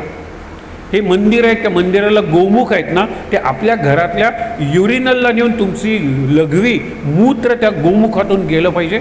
ह्या ज्या मूर्ती आहेत ना त्या पायऱ्यासारख्या तुमच्या घराला वापरा. राग येत नाही? विचार करा ना. नाही त्यावेळेला नाही, आम्ही त्यावेळेलाही गुलाम होतो, सगळं सहन करत होतो आणि आजही आम्ही गुलामच राहणार का? कालचाच विषय मी तुम्हाला एका वाक्यात सांगतो, ते दिवस मागे पडलेले आहेत. आता आपण एक होऊन जोरात सांगितलं पाहिजे, हा देश आमचा आहे, ही संस्कृती आमची आहे, खरी जगाची संस्कृती आहे. 2 वाक्य लक्षात ठेवा. सगळं विश्व आम्ही आर्य करून टाकू, कृण्वंतो विश्वम आर्यम. सुसंस्कृत करू सगळं जग. आम्ही भस्मसात करा नाही, अमेरिकेसारखं किंवा रशिया युक्रेन टाका बॉम्ब, भस्मसात करा. आम्ही आत्मसात करतो. आम्ही तुमच्या कला आत्मसात केल्या, तुमचं नृत्य आत्मसात केलं. आज ब्रेक डान्स सगळ्यात चांगले करणारे कलाकार भारतात आहेत. आज त्यांची जी चित्रकलेची शैली आहे, सगळ्यात चांगले तसले चित्रकार भारतात आहेत. आम्ही आत्मसात करतो. We master, we internalise, we don't destroy. तुम्ही डिस्ट्रॉय करता. हे केवढा मोठा मेसेज आहे. आणि the whole world is a family, वसुधैव कुटुंबकम, हे जगाला सांगितलं पाहिजे. आणि हे आपण सांगत आलेलो आहोत, इथून पुढे सांगितलं पाहिजे. पण माझं वर्तन पाहिजे ना. मी काय घाबरतो, मी कशाला भीतो, कशाला निगेटिव्ह थिंकिंग, कशाला भीती, कशाला चिंता आणि कशाला मनावर ताण. मन मोकळं करूया. त्यासाठी मनाचे श्लोक आपल्याला उपयोगी पडतील. झाला आता ह्याच्यानंतरचा अवतार रामाचा अवतार. रामासारखं बघा समर्थ कसे सावध आहेत. 9 श्लोकात त्यांनी म्हणलेलं आहे नुपेक्षी कदा दैवभक्ताभिमानी. पण रामाचा अवतार येतो नुपेक्षी कदा रामदासाभिमानी. ते सावध आहेत. हे रामाचं कार्य आहे. काय? अहिल्या शिळा राघवे मुक्त केली. अहिल्याला शाप दिला होता. शाप का दिला होता? तिची काय चूक होती? इंद्राने त्या गौतम ऋषींचं रूप घेऊन तिच्याबरोबर एकांत केला होता. गौतम ऋषींनी पहिल्यांदा इंद्राला शाप दिला. फार भयंकर शाप आहे तो. आता वेळ नाही म्हणून सांगत नाही. इंद्राला शाप दिला की तुझ्यावर हजारो छिद्र निर्माण होतील, जखमा, आणि त्या जखमातून रक्त पस आपण ज्याला म्हणतो वाहत राहील. लोक तुला बघणार नाहीत. त्यावेळेला तो म्हणतो की नाही, मी शरण आलो आहे, चुकलं माझं, काहीतरी द्या. मग म्हणतो सगळ्या याच्यावर डोळे येतील तुला. ह्या जखमा आहेत तिथे डोळे. त्याला सहस्र नेत्र म्हणलेलं आहे. किती वाईट. कपाळावर डोळे डोळे डोळे, गालावर डोळे डोळे डोळे, छातीवर डोळे डोळे डोळे. काय भयंकर दिसायला लागला. अरे यातून सुटू कसा? जा कुठेतरी लपून बस. तू तपश्चर्या कर. मला वाटेल त्यावेळेला मी तुला बोलवून घेईन. इंद्राने ज्या नदीत लपून तपश्चर्या केली त्याला इंद्रायणी म्हणायला लागले. इंद्रायणी काठी देवाची आळंदी आपण लागली, समाधी आपण म्हणतो ना, ती इंद्रायणी. इंद्राच्या तपश्चर्यामुळे इंद्रायणी झाली. आणि नंतर आला त्यावेळेला म्हणाला मी तपश्चर्या पुरी केलेली आहे, माझे हे जे डोळे आहेत ते वाईट दिसतात. हो ते म्हणाले मी दिलेलं नष्ट करता येणार नाही, पण मी इथून तिकडे पाठवू शकतो. एक नवीन पक्षी तयार केला आणि त्या पक्षाच्या पंखावर सुंदर डोळा निर्माण केला. आपण ज्याला मोर म्हणतो ना, मोराचे जे पीस आहेत त्या डोळ्यांनी दिसत नाही त्याला, लक्षात ठेवा, पण त्या डोळ्यांनी तो इतका सुंदर दिसतो की बाकीचे जनावर येऊन त्याला मारतात. त्याचे डोळे, म्हणून आपण पीकॉक म्हणतो त्याला. तो कोंबडाच आहे, कोंबड्यासारख्याच त्याच्या सवयी आहे, पण पिसारा कसा आहे. आणि प्रत्येक पिसावर जो डोळा आहे ना तो इंद्राचा काढून दिलेला आहे त्या ऋषीने. हे गौतम ऋषी, त्यांची पत्नी अहल्या आणि त्यांचा मुलगा शतानंद. ठीक आहे, मुद्दा काय आहे, त्याला शाप दिला बरोबर, कारण तो अगदी गौतम ऋषींचं रूप घेऊन आला. गौतम ऋषी स्नानाला गेले. इंद्राला काय पाहिजे होतं, गौतम ऋषींनी तपश्चर्या फळ मागितलं स्वर्गाचं राज्य, तर आपल्याला सिंहासन सोडावं लागेल. मग काय करू, तर गौतम ऋषींचं सामर्थ्य त्यांची पत्नी जे अहल्या आहे तिच्या पातिव्रत्यामुळे, ती तेजस्वी आहे म्हणून गौतम ऋषी तेजस्वी आहे. तिला भ्रष्ट कर, हे इंद्रा तिला भ्रष्ट कर. काय कर, गौतमाचंच रूप घेऊन आले. गौतम स्नानाला गेले होते, इंद्र त्यांचं रूप घेऊन येतो आणि म्हणतो अहल्ये मला एकांतात तुझी भेट पाहिजे. ती म्हणते हे काय विपरीत, आत्ता तुम्ही स्नानाला गेला होतात सकाळच्या वेळेला आणि लगेच परत येऊन एकांतात भेट मागता तुम्ही. नाही नाही मला पाहिजे म्हणजे पाहिजे. मग ती एकांतात भेटते आणि ज्यावेळेला तो इंद्र परत जायला लागतो तिचं पातिव्रत्य भंग करून, एका अर्थाने तिचं शील भ्रष्ट करून, त्यावेळेला गौतम ऋषी येतात आणि इंद्र त्याला धडकतो. इंद्राला काय शाप दिला ते तुम्हाला सांगितलं. अहल्येला का शाप दिला, तिची काय चूक होती, त्यांनी त्याला प्रश्न विचारलेला आहे. तुला स्पर्श कळला नाही माझा, रूप माझ्यासारखा तो आला पण माझा स्पर्श तुला कळला नाही. त्याचा स्पर्श काय माझ्यासारखा होता. प्रत्येकाच्या बॉडी त्याला म्हणतात ओडर किंवा बरा परफ्यूम, प्रत्येकाच्या देहाला गंध असतो. काहींचा उग्र असतो, काहींचा मंद असतो, काहींचा सुगंध असतो. माझ्या देहाचा गंध तुला परिचित नाही आहे, माझ्या देहाचा स्पर्श तुला परिचित नाही आहे. हा परपुरुष आहे म्हणून तू एकांतातून पळून का नाही गेलीस, म्हणून तुला शाप आहे. शाप काय दिला, तू भस्मशाहीने बनून या ह्याच्यात, आपण पाषाण म्हणतो त्याला, ठीक आहे, दगड बन म्हणजे आश्रमात राहशील. आणि ज्यावेळेला राम जन्म घेईल, हे रामाच्या जन्माच्या आधीची कथा आहे, हे ऋषी वगैरे सगळे सत्ययुगातले आहेत आणि राम त्रेतायुगातला आहे, सत्ययुगानंतरच्या. राम येईल आणि रामाची पाऊलं तुला लागतील, त्या पायाचा स्पर्श झाल्यानंतर त्या दगडातून तू प्रकट होशील आणि त्यावेळेला गौतम ऋषी येऊन तुझा स्वीकार करतील. असं झालं.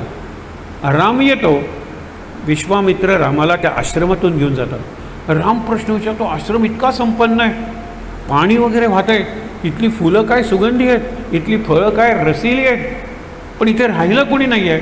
मग विश्वामित्र रामाला ही गोष्ट सांगतात आणि रामा चालत राहा, तुझा पाय एका दगडाला लागेल आणि त्या पाषाणातून दिव्य अशी स्त्री प्रकट होईल. ती अहल्या गौतम ऋषींची पत्नी. गौतम ऋषी येऊन आपल्या शापित पत्नीचा आता उद्धार झालेला आहे स्वीकार करते. त्याप्रमाणे झालं. आता ही संस्कृती आहे आपली, आपल्याला पुढची कथा माहीत नसते. ती दिव्य स्त्री झाल्यानंतर राम तिला नमस्कार करतो, माते आशीर्वाद दे. ती म्हणते मला कशाला नमस्कार करतो, अरे तुझ्या पदस्पर्शामुळे दगडातून मी परत पूर्वीचं रूप मिळालेलं आहे, माझ्यावर तू उपकार केलेला आहे, मी तुला नमस्कार करते. म्हणून अहल्या रामाला पहिला नमस्कार राम अहल्येला करतो. आणि मग दोघांचे प्रश्न ऐका बरं. अहो काय सुंदर आहे, हे रामायण आहे. राम म्हणतो की आत्ता मी चालत आलो, अनेक दगडांना माझे पाय लागले, त्या दगडातून तुझ्यासारखी दिव्य स्त्री नाही प्रकट झाली. हा दगडच दिव्य होता, माझ्या पायाचा स्पर्श काय, हा दगडच अनेक दगडांना पाय लागला, कोणीही त्या दगडातून प्रकट झाले नाही, या पाषाणातून तू प्रकट झालीस, हा पाषाण दिव्य होता. त्यावेळेला तिने उत्तर दिलं, रामा तू येण्याच्या आधी या आश्रमात अनेकांचे पाय मला लागले की रे, पण माझा उद्धार नाही झाला, तुझ्या पायच निराळे होते. तो म्हणतो तुझा पाषाण निराळा होता आणि हा तुझा पाय निराळा होता, तुझा पदस्पर्श, म्हणून मी तुला नमस्कार करते. अहल्या रामाला नमस्कार करते, राम अहल्येला नमस्कार करतो. याला राम अहल्या न्याय.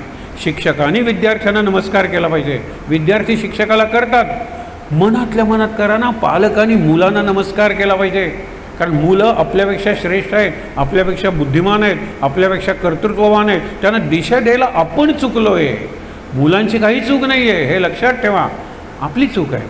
म्हणून नमस्कार करा सकाळी उठल्यानंतर, मनातल्या मनात. तुम्ही लहान मुलाला 5वीतल्या नमस्कार करायला लागल्यानंतर तो आईला विचारे बाबांचं डोकं फिरलं आहे का, पण त्यावेळेला आई त्याला नमस्कार करते. असा कशाला नमस्कार केला? मनातल्या मनात बाळा, ती 2 गाणी माहीत आहेत ना, मराठीतली प्रसिद्ध गाणी आहेत. आई थोर तुझे उपकार, मुलगा म्हणतो तुझ्यामुळे मी या जगात आलो. त्यावेळेला ती म्हणते काय रे बाळा, होऊ कशी उतर आई, तुझ्यामुळे मी झाले आई. मी बाई होते, तू जन्मलास, मी आई झाले. मला बाईची आई हे मुला तू केलंस, तुझ्या उपकारातून मी कसं बाहेर पडू? आणि तो मुलगा म्हणतो आई मी या जगात नव्हतोच, तू मला या जगात आणलंस, जन्म दिलास, तुझे केवढे उपकार आहे.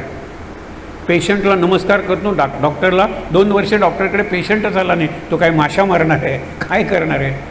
डॉक्टरनी पेशंटला नमस्कार केला पाहिजे, पेशंटनी डॉक्टरला नमस्कार केला पाहिजे. बँकर्स जे आहेत ना, या काउंटरच्या या बाजूला बघतात आणि वाटेल तसे ओरडतात कस्टमर्सवर. त्यांनी लक्षात ठेवलं पाहिजे depositors are gods for them. सगळी डिपॉझिट जर विड्रॉ केली रांग लावून बँकरप्ट होईल ना बँक. म्हणून त्यांनी ह्यांना नमस्कार करायचा आणि यांनी त्यांना नमस्कार करायचा, कारण आमचे पैसे तुम्ही सांभाळता, आमचे दागिने लॉकरमध्ये तुम्ही रक्षण करता, आम्ही शांत झोपू शकतो. दोघांनी एकमेकाला नमस्कार करायचा, ही आपली संस्कृती आहे. आज कुणीच कोणाला नमस्कार करायला तयार नाही. मी का नमस्कार करू बाबांना? बाबा काय करतात? दारू पितात, संध्याकाळी लाथा मारतात आणि त्या पायावर डोकं ठेवू.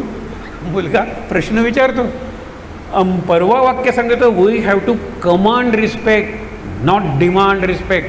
भीक मागायची, अरे उठा शिक्षक आलेत, उठा उभे राहा. शिक्षक आल्याबरोबर मुलं उभी राहिली पाहिजे, स्पॉन्टेनियसली उत्स्फूर्तपणे, सांगायची गरज नाही आहे. आज असे शिक्षक आहेत, आज असे पालक आहेत, आज असे नेते आहेत, तुम्हाला सांगतो लीडर्स, आज असे सायंटिस्ट आहेत, जातात तिकडे. अब्दुल कलामांना नमस्कार करत होते, ते सायंटिस्ट का मुसलमान का काय म्हणून, ज्ञानी माणूस म्हणून.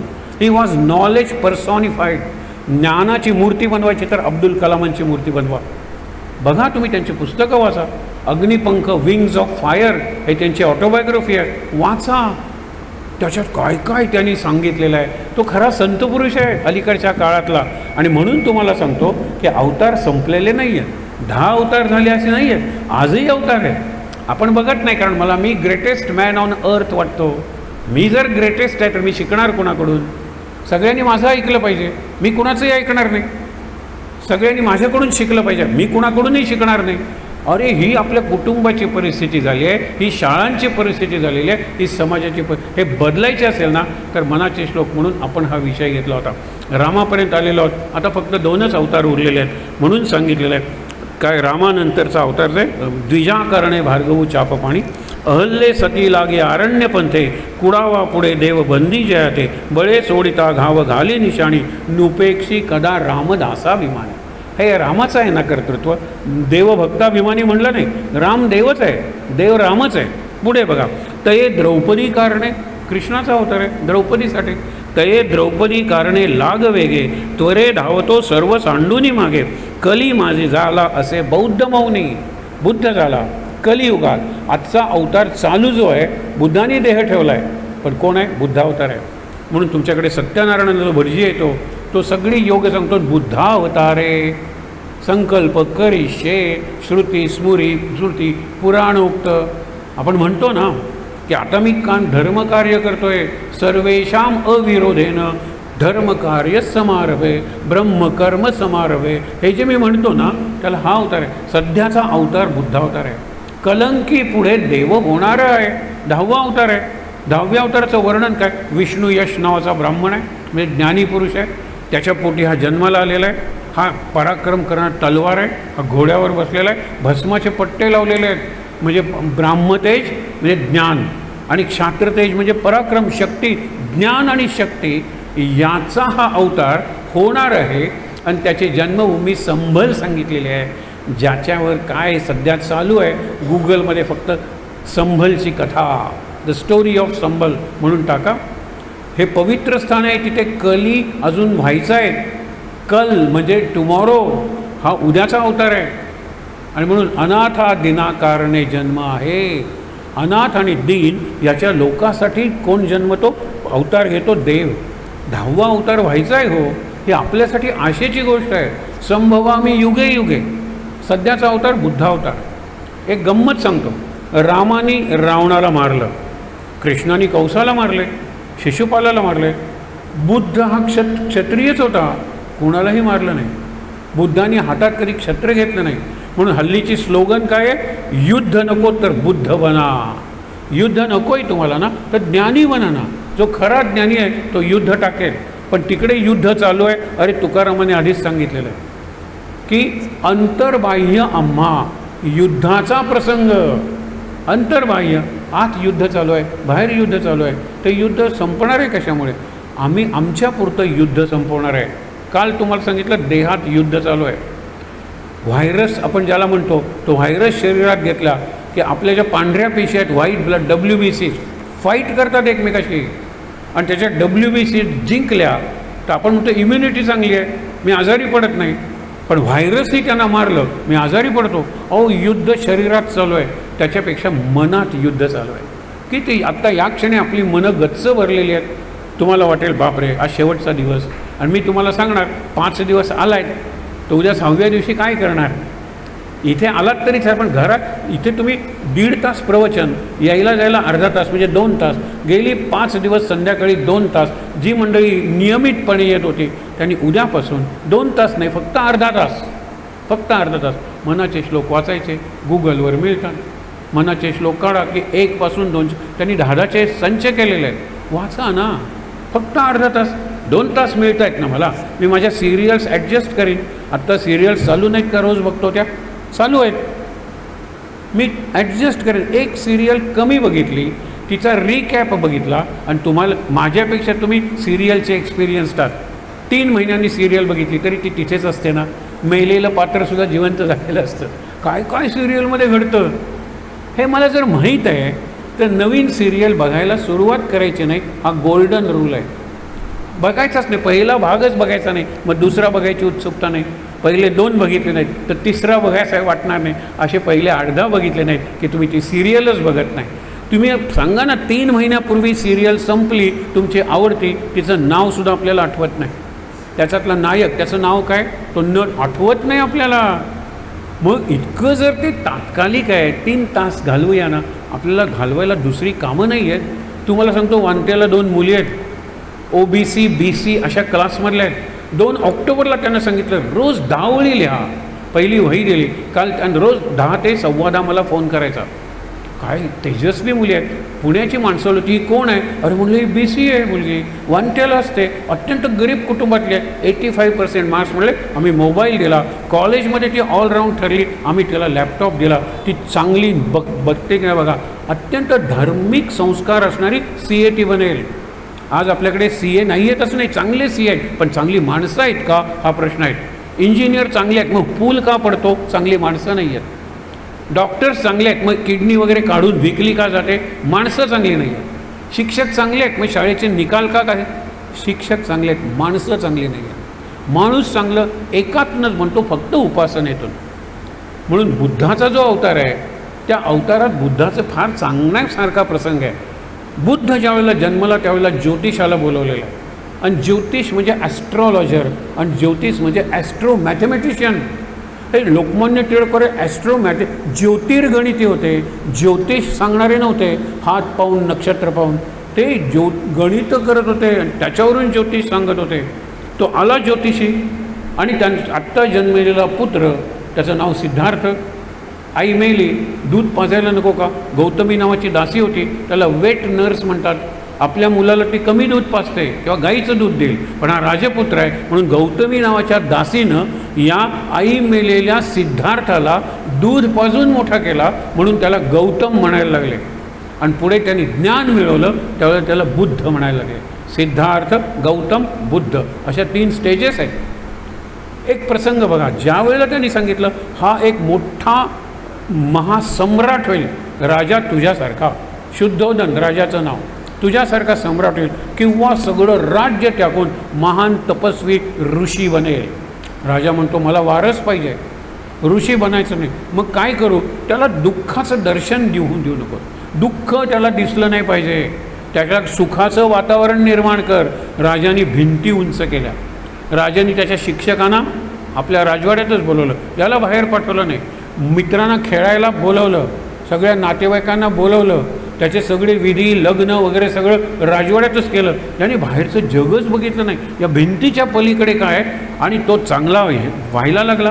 अरे चांगला वारस आहे. त्याने हातात तलवार कधी घेतली नाही, धनुष्यबाण घेतला नाही, पण तो सुंदर राजनीती म्हणजे राज्याचं कौशल्य होतं त्याच्याकडे. एक दिवस शुद्धोधन कुठेतरी गेलेला असतो. याचा आवडता सारथी असतो, त्याचं नाव चन्न. तो म्हणतो आज बाबा नाही आहेत, मला जरा बाहेरचं जग दाखव रे, आपण जाऊया. हा दिस इज द टर्निंग पॉईंट. त्याला 4 दृश्य दिसतात, आपल्यालाही दिसतात ना. गौतम बुद्ध झाला, आपण बुद्धू राहतो. लक्षात ठेवा, आपण बुद्ध होत नाही, आपण शिकतच नाही. इतकी माणसं आपल्या आजूबाजूला मरत आहेत. अपघातात 30 वर्षाच्या खालची मुलं मरत आहेत. म्हणजे त्यांना अग्नी त्यांचे वडील किंवा आजोबा देत आहेत ना.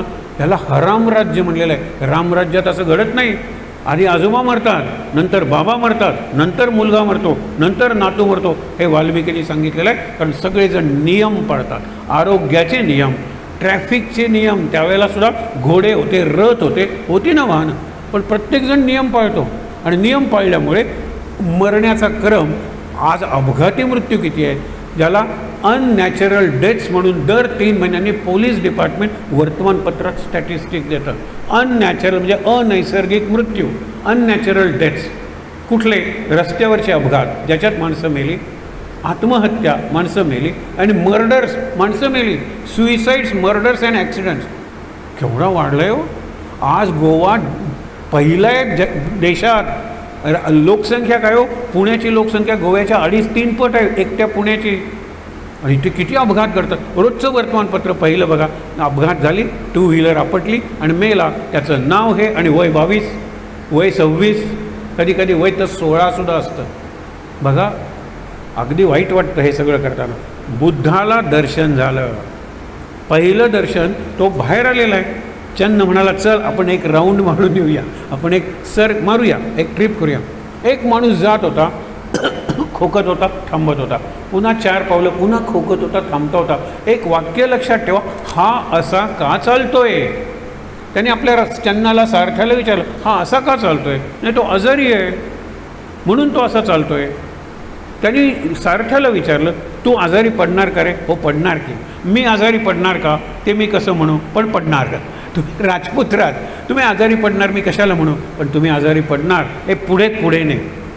एक बाई वाकून चाललेली होती काठी घेऊन. ही अशी का चालली आहे, आपण असे चालतो, ही अशी का चालली आहे. ती म्हातारी झालेली आहे. तू म्हातारा होणार का. हो.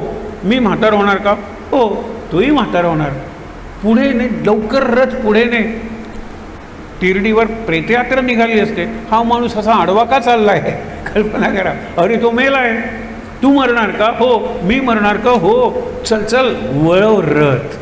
आणि रथ वळवल्यानंतर एका झाडाखाली म्हातारा, केस वगैरे पिकलेत, अत्यंत तेजस्वी असा ध्यानस्थ ऋषी बसलेला आहे. हा कोण आहे. हा ऋषी आहे. हा आजारी पडणार का. पडला तरी त्याला त्रास होणार नाही. हा म्हातारा होणार का. आत्ताच झाला आहे पण किती तेजस्वी आहे. हा मरणार का. त्याला मृत्यूचं भय नाही आहे. हा मृत्यूला मारून जिंकणार. मला असं व्हायचं आहे, मला असं व्हायचं आहे. चल.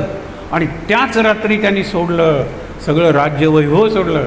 यशोधरा म्हणून त्याची पत्नी आहे, राहुल म्हणून त्याचा काही महिन्याचा मुलगा आहे. तो निघाला मध्यरात्री, ते झोपलेले आहेत. त्याच्या मनात एक विचार आला, आपल्या मनात येतो. बुद्ध मागे वळला नाही, आपण वळतो. बुद्धाच्या मनात विचार आला की एकदा तरी बायकोच्या केसावरून हात फिरवावा, तिला न उठवता. एकदा तरी आपला अत्यंत गोड मुलगा आहे त्याच्या गालावरून हात फिरवावा आणि मग जावं. तो वळतो मागे. इतक्यात म्हणतो मी हे काय करतोय. या मार्गावर मागे बघायचं नसतं. मागे वळलो की अडकून पडलो. आणि बुद्ध तसाच जातो.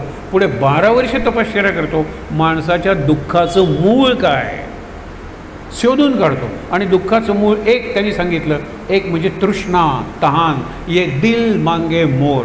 हे एका पेयाची जाहिरात आहे, माहीत आहे ना. आणि दुसरं पेय पेप्सी आणि कोका कोला. प्यास बढाओ, प्यास बुझाओ, प्यास बुझाओ, प्यास बढाओ. आत्ता प्या 1 बाटली, अरे आणखीन एक घेऊया रे, आणखीन एक. हे आणखीन एक संपत नाही. एकच प्याला एकाच वेळी घेतला जातो. पण माणूस बेबदा म्हणतो की नाही. हीच चूक आहे, ती टाळायला पाहिजे आपण. हे सांगितलं त्याने. आणि म्हणून लक्षात ठेवा की हा जो बुद्ध पुढे बुद्ध झाला, त्यांनी जगाला बुद्धाचा संदेश दिला.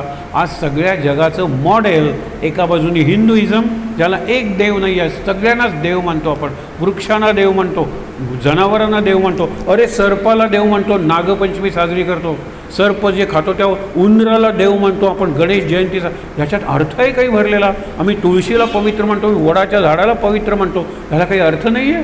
हे ऋषी मूर्ख होते आपले. विचार करूया आपण. फार चांगली संस्कृती आहे आपली. आज ज्याला नेचर फ्रेंडली म्हणतात, ज्याला निसर्ग स्नेही, निसर्ग मित्र. अरे आपल्या ऋषींनी पहिल्यापासून सांगितले निसर्गाचे मित्र बना, निसर्गाचे शत्रू नको. आणि शेवटचा अवतार कल्की अवतार आत्ता तुम्हाला सांगितला. असे 10 अवतार झाले. अवतार देवाचे आहेत. नुपेक्षी कदा देवभक्ताभिमानी. शेवटचे काही श्लोक आहेत, 2-3 वाचूया कारण आपल्याला वेळ आहे 5-10 मिनटं. काय श्लोक आहेत? संग सोडा. तुम्हाला परवा मी गोष्ट सांगितली होती, काही जण नसतील तर ते पुन्हा एकदा सांगतो. तो ऋषी आहे, त्यांनी सांगितले तुम्ही माझ्याकडे अभ्यासाला आलेला, अभ्यास 12 वर्ष चालणार आहे, तोपर्यंत स्त्रीला स्पर्श करायचा नाही, एकांतात स्त्रीशी गप्पा मारायचा नाही, स्त्रीच्या सावलीला सुद्धा स्पर्श करायचा नाही, स्त्रीचा विचार करायचा नाही, स्त्रीबद्दल वर्णन असलेले ग्रंथ वाचायचे नाहीत, कारण आपला अभ्यास चालू आहे. 12 वर्षांनी शिक्षण झाल्यानंतर मीच सांगणार आहे, एक चांगली स्त्री बसून एक लग्न करा, एक चांगलं कुटुंब स्थापन करा, चांगली मुलं निर्माण करा, हे मी सांगणार आहे. पण शिकताना तपश्चर्या. आणि एकदा ते म्हणतात आपल्याला नदीच्या पलीकडच्या आश्रमातून निमंत्रण आलेलं आहे संवादासाठी, परिसंवादासाठी. आपण जाऊया. नदीला भरपूर पूर, तिथे एक गवळण, आणि प्रार्थना करते की हे देवा मी कशी जाऊ पलीकडे, आणि पलीकडे जाऊन दूध दही लोणी तूप विकलं नाही तर माझ्या मुलांना काय आणू, मी शहरात विकते आणि येताना धान्य वगैरे घेऊन येते, पीठ मीठ तेल तूप घेऊन येते, आता काय करू. इतक्यात ते ऋषी म्हणतात तुला पलीकडे जायचं ना, बस माझ्या खांद्यावर. आणि पोहून तिला पलीकडे नेतात. उतरव, आता जाशील ना, हो जाते म्हणे. ती नमस्कार करे, नमस्कार नाही, निघून गेले. शिष्यांच्या मनात डाऊट. आम्हाला सांगतात स्त्रीला स्पर्श करू नका, आणि स्वतः मात्र खांद्यावर घेऊन तिला पलीकडे पोचवली. काही दिवस जातात. तो एक शिष्य म्हणतो तू विचार, दुसरा शिष्य म्हणतो तू विचार. दोघेही अस्वस्थ आहेत, दोघांनाही विचारायचं आहे हा प्रश्न, कुणीच विचारत नाही. शेवटी यांच्या मनात आलं तुम्हाला काही विचारायचं आहे का मला. ते म्हणाले हो, काही दिवसापूर्वी आपण नदीच्या पलीकडच्या आश्रमात गेलो होतो, त्यावेळेला एक स्त्री. कोणती स्त्री? तुम्ही खांद्यावर घेऊन तिला पलीकडे. हो ती होय. I dropped her on the other side of the river, you are still carrying her in your mind. ऐकलं काय सुंदर वाक्य. मी तिला तिथे सोडली, माझं कर्तव्य संपलं, माझ्या मनातही नाही ती, आणि तुम्ही मात्र अजून मनातून त्या स्त्रीला गेले 15 दिवस. सरांना विचारलं पाहिजे गुरुना, विचारलं पाहिजे गुरुना, तुम्ही असं कसं केलं. मी कर्तव्य केलं, विसरून गेलो. याला विसर्जन म्हणतो. कृष्ण म्हणतो माझी दृष्टी कोणालाही चिकटली नाही, मी इतक्या गोपींबरोबर नृत्य केलं, मी कुठल्याही गोपीची स्मृती ठेवलेली नाही, राधेची स्मृती ठेवली नाही, बासरीची स्मृती ठेवली नाही. रुक्मिणी एवढी एकांतात सांगते मी तुमची आवडती असेल तर मला एकदा तरी बासरी वाजवून दाखवा. कृष्ण म्हणतो बासरीची जी छिद्रं असतात, बोटं कशी ठेवायची हेच मी विसरलो आहे, मला बासरी हातात धरता येणार नाही तर वाजवू काय. बासरीचं विसर्जन गोकुळाच्या सीमेवर मी केलं, राधेचं आणि गोपीचं विसर्जन गोकुळात मी केलं. आता मी निराळच कृष्ण आहे. मी कुरुक्षेत्रातला कृष्ण निराळ आहे, मी द्वारकेतला कृष्ण निराळ आहे, हे लक्षात ठेवा. कृष्ण म्हणतो तुमच्या भूमिकेचं विसर्जन केल्याशिवाय तुम्ही पुढे जाणारच नाही. बालपणाचं विसर्जन झाल्याशिवाय तरुण होणार नाही, तरुणपणाचं विसर्जन केल्याशिवाय प्रौढ होणार नाही, आणि प्रौढपणाचं विसर्जन केल्याशिवाय वृद्ध होणार नाही. विसर्जन म्हणजे कसं, आम्हाला लक्षात असतं तेच शरीर असतं, बरोबर आहे ना. सगळ्या गोष्टीचं विसर्जन करायचं नाही. मी तुम्हाला बघितलेली एक गोष्ट सांगतो, प्रसंग आहे. त्यावेळेला चांदोबा नावाचं मासिक असायचं, आपण लहानपणी बघितलं असेल. हिंदीत चंदामामा झालं, इंग्लिशमध्ये सुद्धा आलं, आणि पोस्टमननी चांदोबा टाकला. मी नातवाला गोष्ट सांगत होतो, आजोबा तिथे बसलेले होते. चांदोबाने टाकल्यानंतर आजोबा आणि नातू दोघेही इतक्या वेगानं धावले आणि चांदोबा हातात घेतला. मी वाचणार, मी वाचणार, मी वाचणार. चांदोबा फाटला. म्हणजे पौर्णिमेचा चंद्र अष्टमीचा झाला. कल्पना करा, चांदोबा फाटला. मुलाला सांगितलं तू हा भाग वाच, चांदोबा आजोबांचा नंतर देतो. आजोबांना सांगितलं तुम्ही हा भाग वाचा, नातवाचा नंतर वाचा. नातू आत गेला. आजोबांना मी प्रश्न विचारला की तुम्ही चांदोबा अगदी धावत गेला, एरवी तुमचे सांधे दुखतात, गुडघे दुखतात, चांदोबाला धावत बरे गेला. तुम्हाला चांदोबातल्या गोष्टी वाचून नातवाला रात्री सांगायच्या होत्या का? नाही म्हणाले. मी 10व्या वर्षापासून चांदोबा सोडलेला नाही आहे. त्यांचं वय 80 वर्ष, म्हणजे 70 वर्ष आजोबा बदललेले नाही आहे. 70 वर्ष आजोबांचं वाचन बदललं नाही, वाचनाची पातळी बदलली नाही, वाचनाची रुची बदलली नाही. हे कसले आजोबा? देहाने मोठे झाले पण अजून बालिशच राहिले, पोरकट. विचार करा. हे जपायचं नाही आहे, याचं विसर्जन करायचं. वाईट मेमरीज विसर्जन, चांगल्या मेमरीज घेऊन पुढे जायचं. लहानपणच्या चांगल्या मेमरी घेऊन तरुण व्हायचं, तरुणपणीच्या चांगल्या मेमरीज घेऊन प्रौढ व्हायचं, प्रौढपणीच्या चांगल्या मेमरीज घेऊन वृद्ध व्हायचं आणि सगळ्या मेमरींचं विसर्जन करायचं आणि मरायचं. किती सुंदर कृष्णाने सांगितले गीतेत, हे लक्षात ठेवा. म्हणून तुम्हाला सांगत होतो की हे सगळे ग्रंथ आपण बघतो. पुढच्या महिन्यात 15 तारखेपासून 20 तारखेपर्यंत आपण शंकराचार्यांचं एक स्तोत्र अभ्यास करणार आहोत. त्याचं नावच आहे चरपट पंजरिका. तुम्हाला मी सहज सांगतो, आपण बऱ्याच वेळेला भाजणी वगैरे करतो ना, भाजतो वगैरे आणि चकल्या वगैरे फार खमंग पदार्थ तयार करतो, त्याला पंजरिका म्हणलेलं आहे. आपण 5 खजूर म्हणतो ना आणि त्याला पंचखाद्य म्हणतो. 5 खजूर म्हणजे काय? खारीक आहे, खडीसाखर आहे, दुसरं खजूर आहे, तिसरं खिसमिस आहे आणि 5वं, असे 5 ख आहेत एकंदर. ते मिळून पंचखाद्य बनतं. असं खाद्य शंकराचार्यांनी आपल्या मनासाठी बनवलेलं आहे. चरपट म्हणजे चटपटीत. आपल्याला चटपटीत चणे भाजल्यानंतर वगैरे बरे लागतात ना. चटपटीत पंजरिका. तुमच्या 5 इंद्रियांवर मनाने विजय मिळवायचा आणि मनावर बुद्धीनं विजय मिळवायचा, अत्यंत आनंदात राहायचं. हे सगळं या स्तोत्रात सांगितलेलं आहे. 5 दिवस नाही, 6 दिवस, 15 ते 20 मार्च मुद्दामून या. आत्ता मुलांच्या परीक्षा आहेत म्हणून उपस्थिती कमी असेल, सगळीकडे उपस्थिती कमी आहे, पण तरीसुद्धा आपण येऊया ना, एक नवीन शिकूया. संस्कृतमधलं स्तोत्र आपल्या समोर असू दे, प्रत्येक शब्दाचा आपण अभ्यास करूया. विचार करा, आपल्यासाठी आपल्या संतांनी एवढं लिटरेचर ठेवलेलं आहे, जगात कुठेही नाही लिटरेचर. लाखो ग्रंथ जाळले तरीसुद्धा कोट्यवधी ग्रंथ आहेत. फक्त भारतातच नाही, जास्तीत जास्त संस्कृत ग्रंथ जर्मनीत आहेत. बघा तुम्ही, हा आपला वारसा आहे.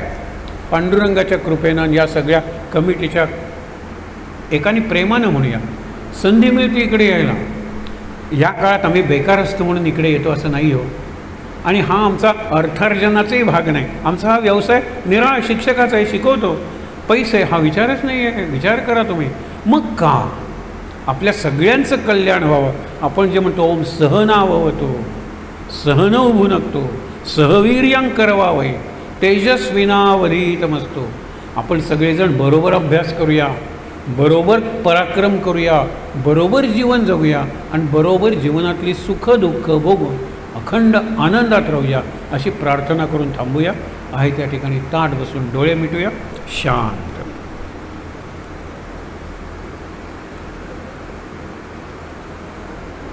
आपण नेहमीप्रमाणे एक श्लोक आणि शांतीपाठ म्हणणार आहोत. अर्थ सांगितलेला आहे ओम सहनाववतुचा. मराठीतला अर्थ कळतोच, अर्थ लक्षात घेऊन श्लोक म्हणूया सगळ्यांनी बरोबर.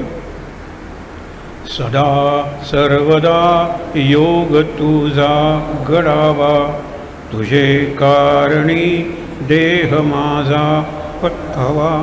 उपेक्षू नको गुणवंता अनंता, रघुनायका मागणे हेची आता.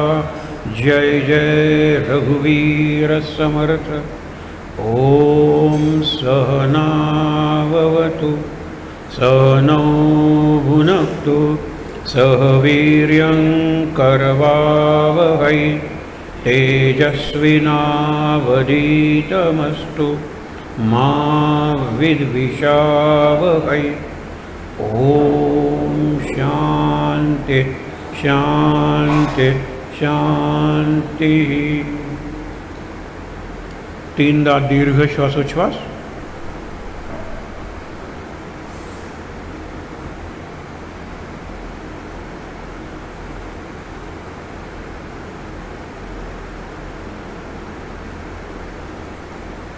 आहेत त्या ठिकाणी शांतपणे 3दा दीर्घ श्वास घेतल्यानंतर सावकाश डोळे उघडण्यापूर्वी हातावर हात सोडून चेहऱ्याला मसाज करायचा, डोळ्यावर चेहऱ्यावर हात चोळायचे आणि अगदी सावकाश डोळे उघडा. समर्थ रामदास छोटी मूर्ती आहे त्यांची, हनुमान आणि विठ्ठल रखुमाई यांचं दर्शन घ्यायचं आहे आणि इथे जमलेल्या सर्वांना नमस्कार करायचा आहे. शांत आनंद. सर्वांना नमस्कार.